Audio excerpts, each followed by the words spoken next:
السلام علیکم سامعین اور حاضرین، یہ چینل آپ جو دیکھ رہے ہیں کتاب کہانی، یہ ہمارے چینل کی نئی آڈیو اور ویڈیو ہے۔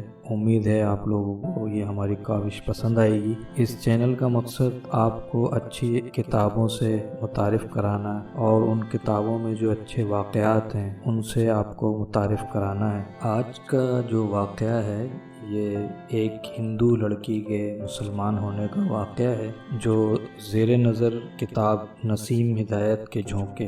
دراصل ان 9 مسلم بھائیوں کے انٹرویوز کا مجموعہ ہے جو خداوند تعالیٰ کی توفیق و عنایت سے داعی اسلام حضرت مولانا محمد کلیم صاحب اور ان کے فقہ کی کوششوں سے نعمت اسلام اور ہدایت کے نور سے سرفراز ہوئے۔ چلیے ہم یہ واقعہ اس لڑکی کے چچا کی زبانی شروع کرتے ہیں۔ تو چچا لڑکی کے اس طرح سے اپنا تعارف کراتے ہیں۔ چچا کہتے ہیں کہ میں ضلع مظفر نگر کی بڑھانہ تحصیل کے ایک مسلم راجپوت اکثریت کے گاؤں کے اہیر کے گھر اب سے 42 یا 43 سال قبل پیدا ہوا۔ میرا گھرانہ بہت مذہبی ہندو اور جرائم پیشہ تھا۔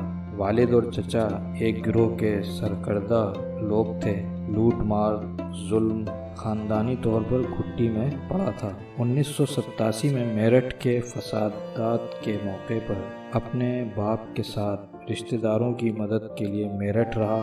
ہم نے کم از کم 25 مسلمانوں کو اپنے ہاتھ سے قتل کیا۔ اس کے بعد مسلم نفرت کے جذبے سے متاثر ہو کر بجرنگ دل میں شامل ہوا۔ بابری مسجد کی شہادت کے سلسلے میں 1990 میں شاملی میں کتنے ہی مسلمانوں کو قتل کیا۔ 1992 میں بڑھانہ میں بہت سے مسلمانوں کو شہید کیا۔ بڑھانہ میں ایک بہت مشہور نام کا بدماش مگر سچا مسلمان تھا جس سے پورے علاقے کے غیر مسلم تھراتے تھے۔ میں نے اپنے ساتھی کے ساتھ اس کو گولی ماری۔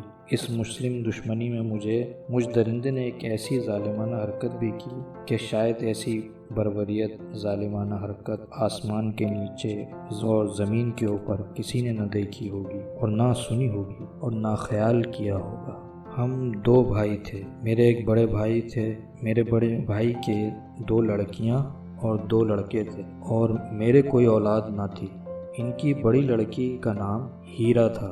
وہ عجیب دیوانی لڑکی تھی، بہت ہی جذباتی، جس سے ملتی بس دیوانوں کی طرح اور جس سے نفرت کرتی پاگلوں کی طرح۔ کبھی کبھی ہمیں یہ خیال ہوتا کہ شاید اس پر اوپری اثر ہے۔ کئی سیانوں وغیرہ کو بھی دکھایا مگر اس کا حال جوں کا توں رہا۔ اس نے 8ویں کلاس تک اسکول میں پڑھا، بڑی ہو گئی، اس کو گھر کے کام کاج میں لگا دیا مگر اس کو آگے پڑھنے کا بہت شوق تھا اور اس نے گھر والوں کی مرضی کے بغیر ہائی اسکول کا فارم بھر دیا۔ 8 دن تک کھیتوں میں مزدوری کی تاکہ فیس بھرے اور کتابیں بھی لے۔ جب کتابیں اس کی خود سمجھ میں نہیں آئیں تو وہ برابر میں برہمن کے گھر اس کی لڑکی سے پڑھنے جانے لگی۔ برہمن کا ایک لڑکا بدماش اور ڈاکو تھا۔ نہ جانے کس طرح میری بھتیجی ہیرا کو اس نے بہکایا اور اس کو لے کر رات کو فرار ہو گیا اور اس کو لے کر بڑوت کے پاس ایک جنگل میں جہاں اس کا گروہ رہتا تھا وہاں پہنچا۔ وہ اس کے ساتھ چلی تو گئی مگر وہاں جا کر اسے اپنے ماں باپ کی عزت جانے اور ان کی بدنامی اور اپنی غلطی کا احساس ہوا اور وہ چپکے روتی تھی۔ اس گینگ میں ایک ادریس پور کا مسلمان لڑکا بھی تھا۔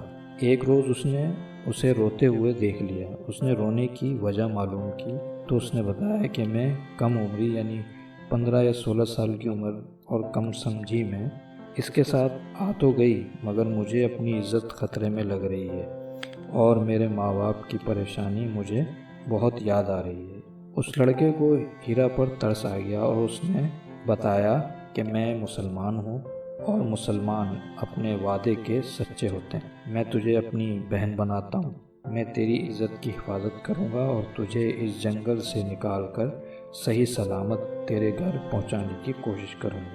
اس نے اپنے ساتھیوں سے کہا کہ یہ لڑکی تو بہت بہادر ہے اور اپنے ارادے کی پکی معلوم ہوتی ہے۔ ہمیں اپنے گروہ میں 1-2 لڑکیوں کو ضرور شامل کرنا چاہیے، اکثر ہمیں ان کی ضرورت ہوتی ہے۔ اس طرح اس لڑکے نے چال چل کر اپنے ساتھیوں سے اور کسی نہ کسی طریقے سے اس لڑکی کو واپس گاؤں بھیج دیا۔ ایک صبح ہمیں ہیرا کے ملنے کی اطلاع تھانے سے ہوئی، کیونکہ ہم نے تھانے میں ہیرا کے گمشدگی کی رپورٹ درج کرائی ہوئی تھی۔ اب ہم ہیرا کو گھر لے تو آئے، مگر میں نے اپنی عزت کی حفاظت اور میرے غصے کی وجہ سے میرے بھائی نے کہا کہ کیوں نہ یہ دوسرے جگہ رہ کر آئیے، ہم اس کی ڈاکٹری کرا لیتے ہیں۔ تو پھر ہم اس کو ایک ڈاکٹر کے پاس لے کے گئے۔ تو ڈاکٹر سے ہمیں یہ معلوم ہوا کہ نہیں، اس کی عزت محفوظ ہے۔ تو میری جان میں جان آئی اور پھر ہم اس کو گھر لے کے آ گئے۔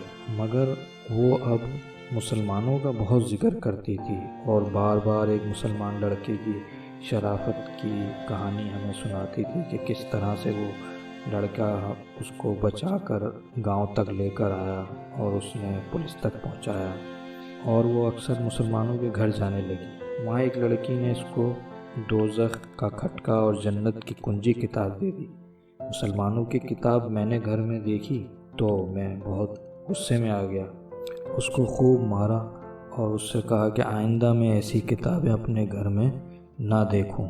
مگر اس کے دل میں اسلام گھر کر چکا تھا اور اسلام نے اس کے دل کی اندھیری کوٹھری کو نور سے بھر دیا تھا۔ اس نے مدرسے میں ایک مسلمان لڑکی کے ساتھ جا کر ایک مولانا صاحب کے ہاتھ پر اسلام قبول کر لیا اور چپکے نماز سیکھنے لگی اور وقتاً فوقتاً نماز پڑھنے لگی۔ مسلمان ہونے کے بعد وہ شرک کے اندھیرے گھرانے میں گھٹن محسوس کرنے لگی۔ وہ بالکل اداس سی رہتی، ہر وقت ہنسنے والی لڑکی وہ ایسی ہی ہو گئی جیسے اس کا سب کچھ بدل گیا ہو۔ نہ جانے کس طرح اس نے پروگرام بنا لیا اور وہ پھر گھر سے چلی گئی۔ ایک مولانا صاحب اس کو اپنی بیوی کے ساتھ پھلت چھوڑ آئے۔ پھلت کچھ روز رہی۔ پھلت میں مولانا صاحب اپنی بہن کے گھر اس لڑکی کو ہیرا کو لے گئے۔ وہاں پہ مولانا صاحب نے اس کا نام ہیرا رکھا۔ ہیرا یعنی غار ہیرا سے مطابقت رکھا ہوا نام انہوں نے رکھ دیا۔ مولانا صاحب کی بہن کو وہ پھوپھی رانی کہتی تھی، اور وہاں اس ماحول میں اس کو اسلام کے اور قریب جانے کا موقع ملا۔ وہاں اس نے قرآن حکیم کی تعلیم شروع کر دی۔ وہاں کے ماحول اور قرآن کی تعلیم نے اس کو دین اسلام کے اور قریب کر دیا۔ ایک دن اچانک وہ رات کو سوتے خواب سے ڈر کر چیختی ہوئی اٹھی۔ وہ اپنی ماں سے بہت محبت کرتی تھی، اسے اپنی ماں کی یاد آنے لگی۔ خواب میں دیکھا کہ ماں اس کی جو ہے بہت شدید بیمار ہے، تو اس کے ذہن میں یہ خیال آیا کہ اگر میری ماں اسی طرح مر گئی ہندو ہو کر تو اس کی بخشش نہیں ہوگی، وہ جنت میں نہیں جائے گی۔ لہٰذا اس نے سوچا کہ میرا فرض ہے کہ میں اپنی ماں کو اور اپنے گھر والوں کو دوزخ کی آگ سے بچاؤں۔ بس یہ مقصد اس کی ذہن میں آنا تھا، اور وہ مولانا صاحب سے اپنے گھر جانے کی اجازت لینے لگی۔ مولانا صاحب نے اس کو بہت منع کیا، لیکن وہ نہ مانی۔ اس نے ٹھان رکھی تھی کہ نہیں، اب کچھ بھی ہو جائے، مجھے جس طرح ہدایت ملی ہے اسی طرح میں اپنے گھر والوں کو بھی دوزخ کی آگ سے بچاؤں اور ان کو مسلمان ہونے کی دعوت دوں۔ مولانا صاحب نے اس لڑکی سے وعدہ لیا کہ اگر تمہاری نیت یہ ہے تو ٹھیک ہے، میں تمہیں جانے کی اجازت دیتا ہوں، کیونکہ اگر تم اس مشن میں کامیاب ہو گئی تو اچھی بات ہے، اور اگر تمہیں موت بھی آ گئی تو تم شہید کہلاؤ گی۔ ایک دن کی صبح وہ ہمارے گھر آ گئی۔ ہم لوگ اس کو دیکھ کر آگ بگولا ہو گئے۔ میں نے اس کو جوتوں اور لاتوں سے مارا۔ اس نے یہ تو نہیں بتایا کہ میں کہاں رہی، البتہ یہ بتا دیا کہ میں مسلمان ہو گئی ہوں اور اب مجھے اسلام سے کوئی نہیں ہٹا سکتا۔ ہم اس پر سختی کرتے تو وہ رو رو کر الٹا ہمیں مسلمان ہونے کو کہتی۔ اس کی ماں بہت بیمار تھی، 2 مہینے کے بعد وہ مر گئی، تو اس کو دفن کے لیے مسلمان کو دینے کو کہتی رہی کہ میری ماں نے میرے سامنے کلمہ پڑھا ہے، وہ مسلمان مری ہے، اس کو جلانا بڑا ظلم ہے۔ مگر ہم لوگ کس طرح اس کو دفن کرتے، اس کی ماں کو جلا دیا۔ روز ہمارے گھر میں ایک فساد ہوتا، کبھی وہ بھائیوں کو مسلمان ہونے کو کہتی، کبھی وہ باپ کو۔ ہم لوگوں نے اس کو میرٹھ اس کی ننیال پہنچایا تو وہ کچھ عرصے اپنے ماموں کے پاس رہی۔ پھر ایک دن ماموں نے بھی اس سے تنگ آ کر ہم سے کہا کہ بھائی اس کو یہاں سے لے جاؤ، ہمارے گھر میں جھگڑے ہونے لگے ہیں اس کی وجہ سے۔ میں نے پھر بجرنگ دل کے ذمہ داروں سے مشورہ کیا، سب نے اسے مار ڈالنے کا مشورہ دیا۔ میں اسے گاؤں لے آیا۔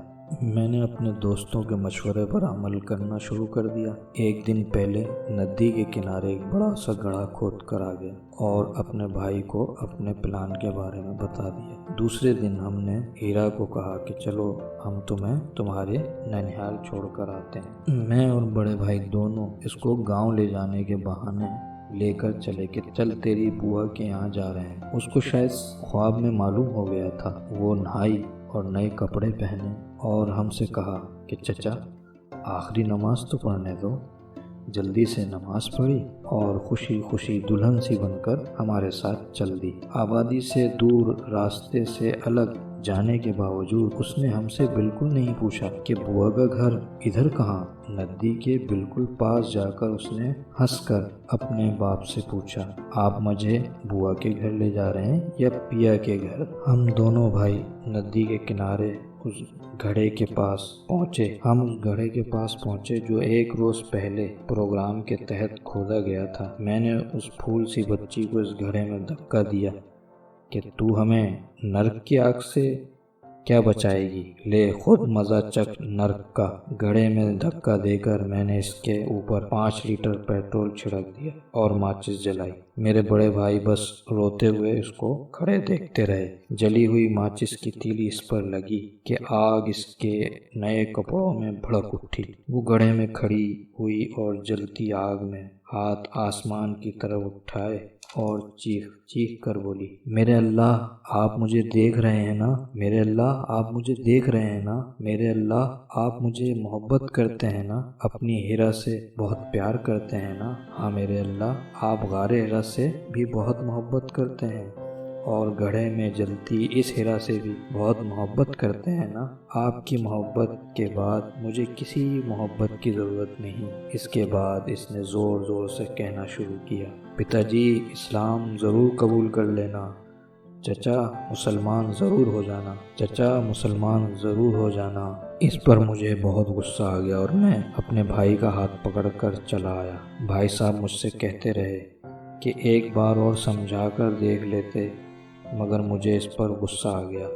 بعد میں واپس آتے ہوئے ہم نے گڑھے کے اندر سے زور زور سے لا الہ الا اللہ کی آوازیں آتی سنی اور ہم اپنے فریضے کو ادا کرنا سمجھ کر چلے تو آئے، مگر اس شہید محبت کا اخیر جملہ مجھ درندے اور سفاک کے پتھر دل کو ٹکڑے کر گیا۔ میرے بھائی کو گھر آ کر شدید بیماری ہو گئی اور وہ بیمار پڑ گئے۔ ان کے دل میں صدمہ سا بیٹھ گیا اور یہ بیماری ان کے لیے جان لیوا ثابت ہوئی۔ مرنے کے 2 دن پہلے انہوں نے مجھے بلایا اور کہا کہ ہم نے زندگی میں جو کچھ کیا وہ کیا، مگر اب میری موت ہیرا کے دھرم پر جائے بغیر نہیں ہو سکتی، تم کسی مولانا کو بلا لاؤ۔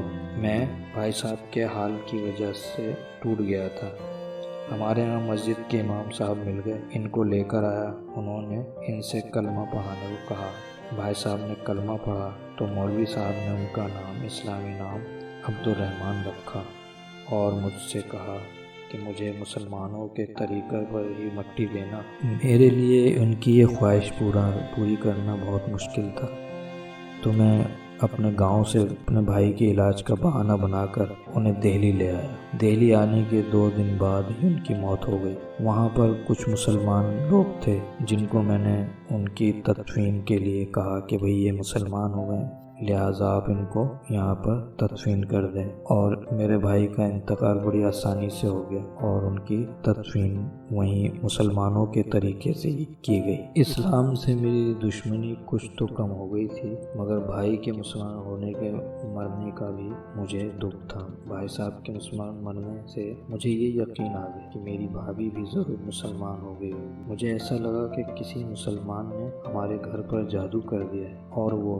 دلوں کو باندھ رہا ہے، ایک ایک کر کے سب اپنے دھرم کو چھوڑ رہے ہیں۔ تو میں نے بہت سے سیانوں سے بات کی۔ میں نے ایک تانترک کی تلاش میں شاملی سے جا رہا تھا، بس میں سوار ہوا تو بس کسی مسلمان کی تھی، ڈرائیور بھی مسلمان تھا۔ اس نے ٹیپ ریکارڈ میں قوالی چلا رکھی تھی، بڑی اچھی سی قوالی تھی۔ اس نے ہمارے نبی صلی اللہ علیہ وسلم کے خدمات اور ان کی تمام فضیلت قوالی میں بیان کی گئی تھی۔ اسپیکر پر میں وہ سن رہا تھا۔ اس قوالی نے میری سوچ کو بدل دیا۔ مجھے خیال ہوا کہ جس نبی کا یہ قصہ ہے وہ جھوٹا نہیں ہو سکتا۔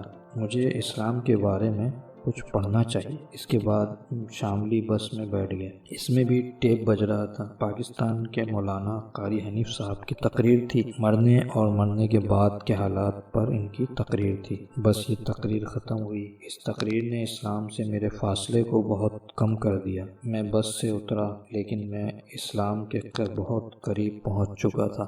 بس میں میرے قریب ایک مولانا صاحب بیٹھ گئے۔ ان سے میں نے کہا کہ میں اسلام کے بارے میں کچھ پڑھنا چاہتا ہوں یا معلومات کرنا چاہتا ہوں، آپ میری اس سلسلے میں مدد کریں۔ انہوں نے کہا کہ آپ پھلت چلے جائیں اور مولانا کلیم صاحب سے ملیں، ان سے مناسب آدمی ہمارے علاقے میں آپ کو نہیں ملے گا۔ میں نے پھلت کا پتہ معلوم کیا اور گھر جانے کے بجائے پھلت پہنچا۔ مولانا صاحب وہاں نہیں تھے، اگلے روز صبح کو آنے والے تھے۔ رات کو ایک ماسٹر صاحب نے مجھے مولانا صاحب کی کتاب آپ کی امانت آپ کی سیوا میں دی۔ یہ کتاب، اس کی زبان اور دل کو چھونے والی باتوں نے مجھے شکار کر لیا۔ مولانا صاحب مجھے سویرے کے بجائے اگلے روز شام پھلت آئے۔ میں نے مغرب کے بعد ان سے مسلمان ہونے کی خواہش کا اظہار کیا اور بتایا کہ میں معلومات کرنے آیا تھا مگر آپ کی امانت نے مجھے شکار کر لیا۔ مولانا صاحب بہت خوش ہوئے۔ انہوں نے پھر مجھے کلمہ پڑھایا، میرا نام عبداللہ رکھا۔ رات کو میں وہیں رکا۔ میں نے مولانا صاحب سے